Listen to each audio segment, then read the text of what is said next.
अब आप लोग शांत होकर बैठिए। शुभ संध्या।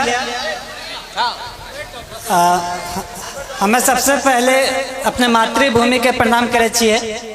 यहाँ पे उपस्थित सारे लोगों के नमन करे छिए। हमरो नाम शुभम कुमार छे। हमरा ठेठी उतना अच्छा ना आवे छे। मम्मी के मैं 1 महीना पहले बोलिए कि अहाँ सारा चीज हमरा दिल के, बट लेकिन हमरा अपना मातृभाषा नहीं सीखल के। तो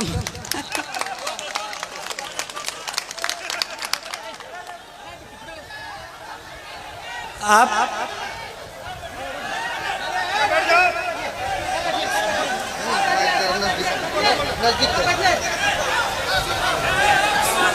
ठेठी मैथिली का एक बोली है।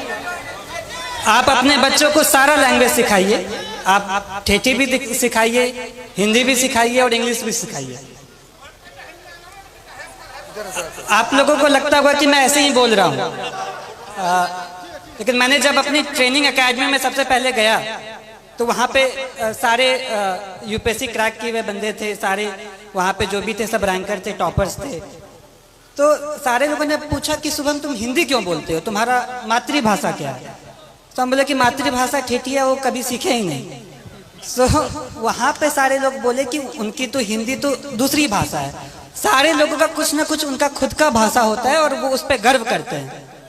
तो मेरा ये कहना है कि आप अपने कल्चर को, अपने संस्कृति पे गर्व होना चाहिए। जहाँ भी मैं गया वहाँ पे शुरुआत में लोग बोलेंगे कि एक बिहारी है, लेकिन धीरे धीरे उनको यकीन हो गया कि बिहारी क्या कर सकता है।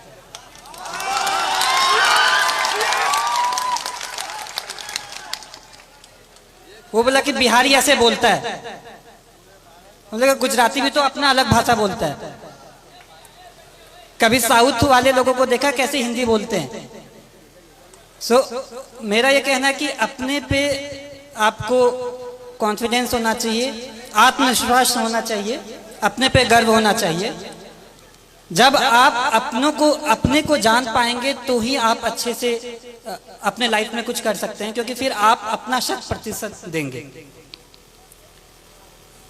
मैं जो भी हूँ वो मैं अपने परिवार वालों की वजह से हूँ। मेरे परिवार में पापा, मम्मी, चाचा, चाची, दीदी, भाई, बहन सबका महत्व है। मैं कहीं पे भी गया हर दिन मम्मी पापा से, हर दिन अपने परिवार वालों से बात किया। तो ये कहने के लिए एक छोटा सा बात है, लेकिन जब आप अपने लोगों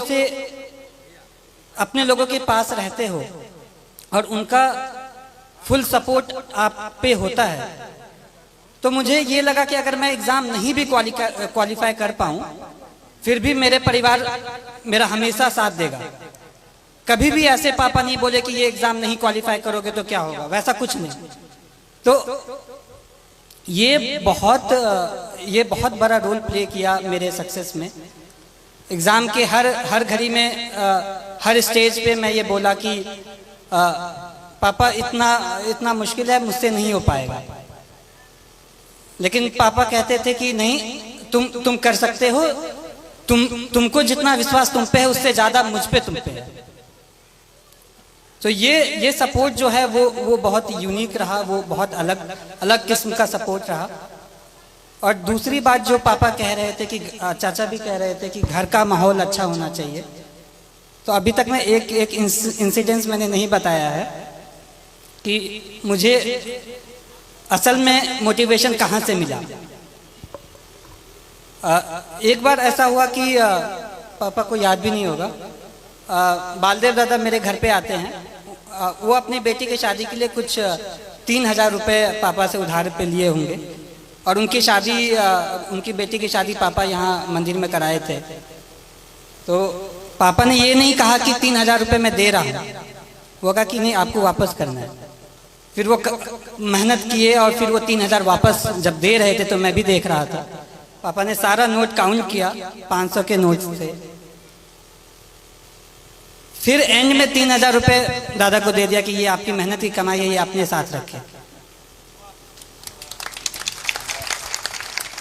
ये मैं कहना चाहता हूँ कि इससे ये क्या हुआ कि वो सामने वाला मेहनत किया, वो कमाई, वो फ्री का पैसा नहीं समझा। इसी तरह मैं भी चाहता हूँ, मेरी ये कामना है कि मैं भी लोगों के लिए काम करूँ। एक बार रिजल्ट आ जाना बड़ी बात होती है, लेकिन उससे बड़ी बात है कि लोगों के आशाओं पे खड़ा होना।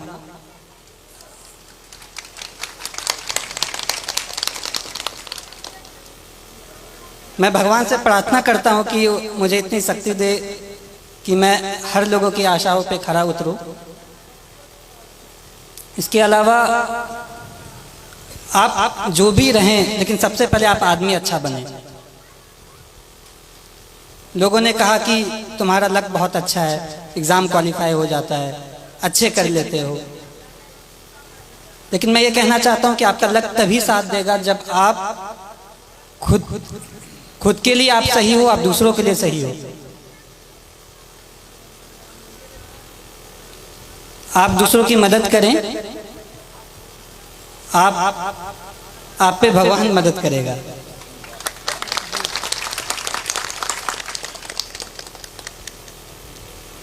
छात्रों के लिए मैं ये कहना चाहता हूँ कि जैसे बचपन में मुझे लोग कुछ कहते थे कि बहुत जिद्दी है, मैं अब कहता हूँ कि जिद्दी है तो ठीक है, मैं ये करूँगा, मैं करके दिखाऊंगा। ये जिद भी बहुत अच्छी चीज़ है।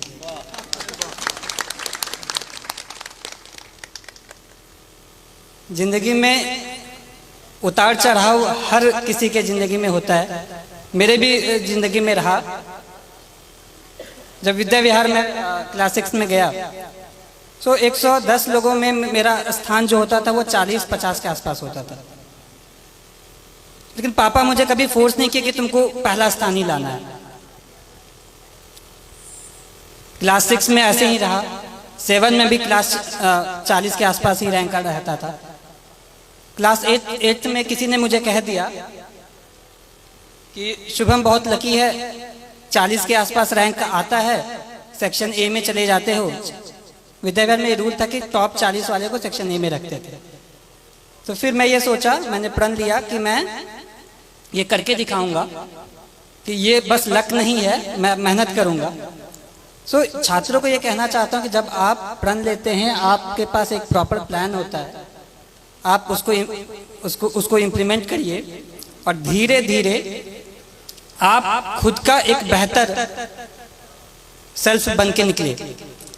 आपको ये हमेशा लगना चाहिए कि आज का जो मैं हूँ वो कल का जो मैं बनूंगा वो आज के मैं से बेहतर बनूंगा।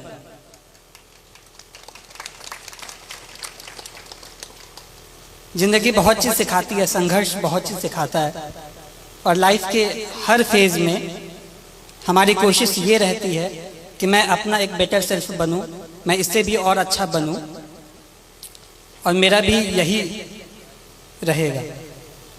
लास्ट में मैं एक पंक्ति बोलूँगा कि कर्मण्ये वधिकरस्ते माँ फलेषु कदाचन, अर्थात आप कर्म करिए, फल की चिंता ना करें, फल तो कभी ना कभी आ ही जाएगा। धन्यवाद। शुभम कुमार को बहुत बहुत धन्यवाद और को उसके जीवन की शुभकामना के लिए धन्यवाद कहना चाहता हूँ कि आप लोग इतनी की तादाद में यहाँ आए, मुझे बहुत अच्छा लगा। एंड इतने सारे लोग इतनी अच्छी बातें कही। मैं ये विश्वास दिलाना चाहता हूँ कि आप लोगों ने जैसा भी सोचा होगा उस पर मैं खरा उतरने की कोशिश करूँगा। धन्यवाद।